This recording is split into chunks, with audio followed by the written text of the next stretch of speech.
2026 সাল আসছে, আমি তৃণমূলকে ভোট দেব না। যারা পারবেন হাতটা তুলুন।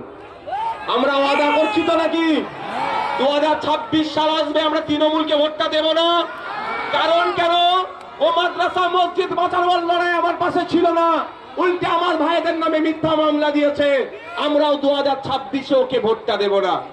ওয়াদা করছেন তো ভাই? ওয়াদা হচ্ছে তো ভাই? এর জবাবটা দিয়ে হবে তো নাকি? জবাব তো হবে ভোটের মাধ্যমে।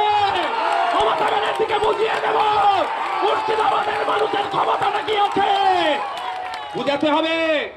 আপনার ভোট নিয়ে 3টে এমপি, আর ওই এমপি গুলোকে তো আমি খারাপ ভাষা বলি না। সমস্যা হচ্ছে এখানে, আমি যদি মানুষকে গরু ছাগল বলতো না, ওদেরকে বলে দিত এখন গরু ছাগল, কিন্তু আমি এটা বলতে পারি না। এটা আমার দুর্বলতা, এটা আমার দুর্বলতা।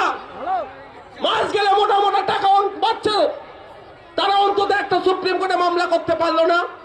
মাস গেলে একটা এমপি প্রায় 4 লাখ টাকার কাছে পায়, তারা অন্তত একটা মামলা করতে পারলো না সুপ্রিম কোর্টে যে ওয়াকফ সংশোধনী আইনকে বাঁচাবো।